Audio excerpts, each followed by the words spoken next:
It's the night before Nicolette's surgery, and we're out here checking out a view. Nicolette's been in really great spirits tonight, and we're kind of excited that, you know, this is going to be happening. It was tougher the days leading up to today than it was today, the day before the surgery. Earlier today, she answered a call. Yes. 9:30 a.m. I have to be there at 7:30. Okay. Okay. The lady that I gave all my information to the other day explained where to go and everything, so I have that all written down. Start surgery at 9 a.m.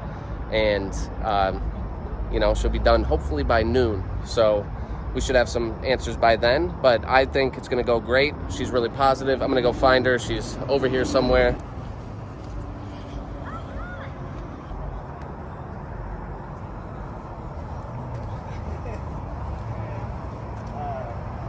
Is there another outlook down that way? Do you like it? Honestly, Point Park. Yeah.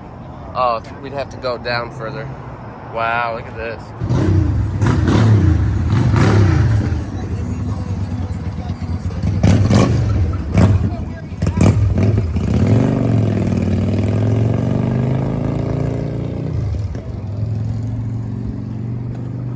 Tomorrow is finally the day. I'm super nervous, but I've actually really come to terms with everything. So we came up here to see the view at night, and check this out, you guys. It's so badass. It really is. So this is a very therapeutic way to end the day. It's been a great day.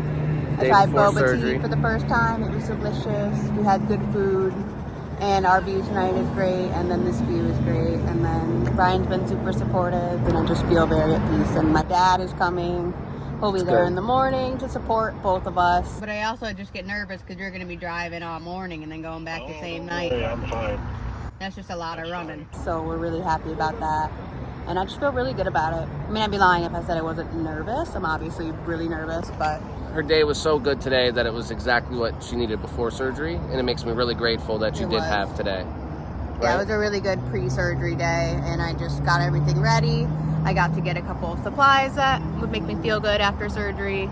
So we just did little things that really helped me feel better. Thanks, babe. Yeah. And... it's a little noisy up here. Sorry about that, guys. Yeah, but it's worth it. Look at it's that worth view. it. Thank you for being so supportive from both of us. I know Nicolette is always telling me how grateful she is, so...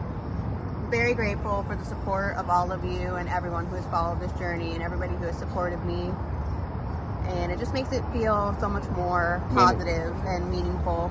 Yeah. Going into everything, just having support, it always helps. So if you can support someone that you see needs support, it's always worth doing. So I like to support people, and it's just really nice that, you know, you guys are all supporting me and rooting for me. It's grateful. So wish me luck, you guys. Tomorrow, bright and early, I'm going into surgery, and I think it's going to be great. This is the start of a new beginning for us, and we can continue on with our lives, and I think we're both really excited about that. We are pumped about that. All right, guys. Well, on that note, we'll see you guys, we'll see you after surgery. And if you guys are just coming across this page for the first time, subscribe to see our journey after surgery and us just traveling around in our camper van together. We hope to have you on our future videos. Finally well enough to open up my cards, which is really sweet of everyone to give me these cards. A cheery hello. Good morning. Hope every little thought this brings you adds sunshine to your days and brightens every hour in the nicest way. Aunt Fran. Aww. Thank you, Aunt Fran. I love you. This is very sweet of you.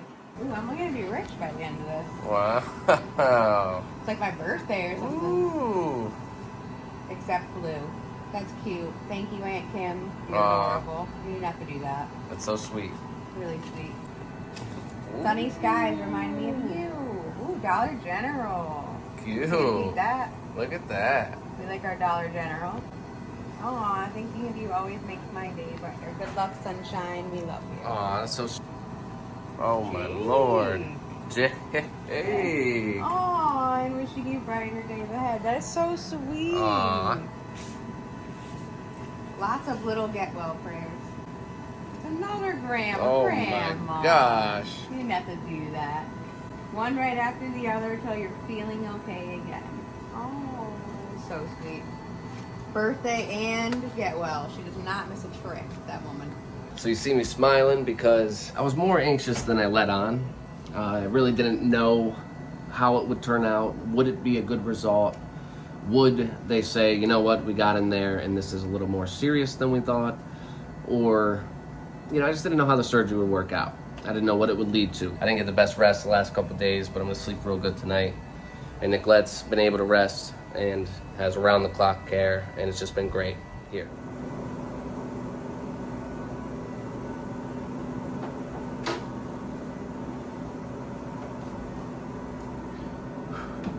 This is day 5 in the hospital, and I was getting a little stir crazy, to be honest, but we talked to the doctors today, and the longer she's in the hospital, honestly, the better. It takes a certain amount of time for her to heal. It's like 30 days, definitely, and we have to do those days whether we're here or at the apartment that we're renting. I'm just grateful that she has the hospital, that insurance is covering that. It's a great place. Everyone's really nice to her. This is like a $40,000 bed.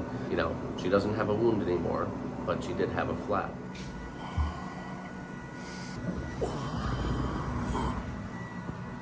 Good morning, baby.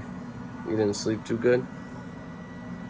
Well, if you want a nap. I got to sleep at like 4 in the morning. They started coming in every single time I finally fell asleep again. So like the patient came to draw my blood at 4. Right as I got to sleep.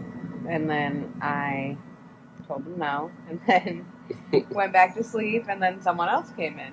And then the surgeons came in. And then the surgeons came in. And then the nurse came in. And then everyone came in. And it's just like I'm exhausted today, and I'm sure it's all over my face. Well, you're in a perfect place to nap. I could feel the bags under my eyes. Like literally, actually, like not even just, I feel them. This isn't a fashion show. You're okay. I'm gonna straighten up a little bit. We can nap a little today. Relax. Okay. All right. You got your face wipes there. Your plan of care here. So I had my flap surgery, and I explained that to you guys in the last video, and it was a success. Thank God. So far. I still have a long road of recovery ahead of me, about a month of bed rest, and then transitioning back in my life. But so right now, what the sound you hear, why it's so loud, is my sand bed. And this bed is pretty crazy because the only bed that you can have where you're laying on 0 pressure and you're floating on sand that's being pushed around by air. And while it's not super comfortable, it's actually pretty warm. I have my bed heated to like 90 degrees. 0 pressure right now. Really the only thing I'm dealing with is just bed rest. And then this is my drain, which this actually goes to the wound and inside of my body pretty deep. I'm going to say probably about 3 to 4 inches. And This just ensures that any fluid coming from all the work they did is not getting caught up in there, because that would just be a catastrophic problem.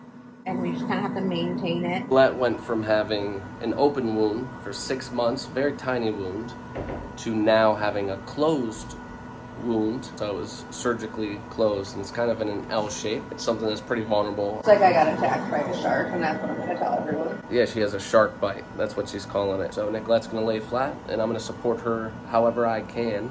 That's my goal, to make sure that she can do that. Sleeping in the hospital with me all of these days, and I know it's not comfortable over there. If you see a setup over there, I got my bed over there. Not exactly. It's fine. Nicolette told me I stink, so she wants to throw me in the shower. Definitely go shower. Take She needs in the shower.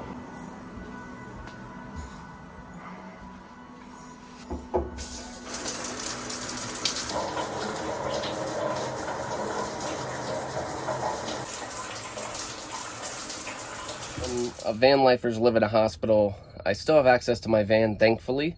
I don't think it would be like that in every scenario, but where I parked it, I can get to it throughout the day, all day. That's one positive. I come down here to get anything Nicolette needs, to get myself new clothes, just to make sure I'm hygienic. You know, we're not doing the Etsy shop right now. We went on vacation for Nicolette's surgery, so I'm not doing any of that, which is actually a little relieving. It puts less stress on Nicolette, less stress on me. We could focus solely on her getting better. We will turn that back on, you know, at some point, either when we're at the apartment or after that when we're on the road and we're gonna be passing post office. You know, no one can shop with us right now, but if you do wanna support us in a financial way, you can become a member of our channel. You go to our main channel page and hit join.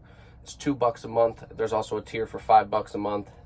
There will be more content on there, but there's some exclusive content. You know, I'm just hoping to keep Nicolette encouraged, to keep her eyes on the prize, because it's tough to lay there flat.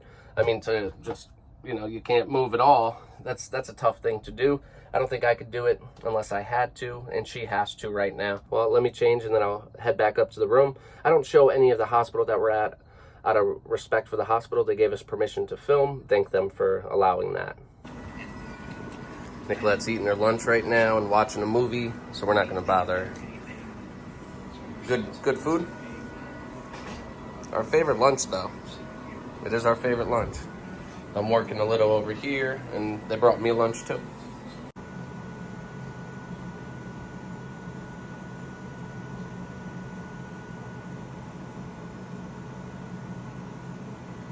One of the biggest things I want to point out is that if you have a pressure ulcer, and even if whatever stage it is and it's not healing, there is an underlying cause that it's not healing. If you're doing what you can and your nutrition's up and you're staying off of it and it's not healing, chances are it's never going to heal because there's an infection in there, and they need to, whether it's in the tissue or the bone, they need to cut it out. Go in there and get that infection out, or it will never heal.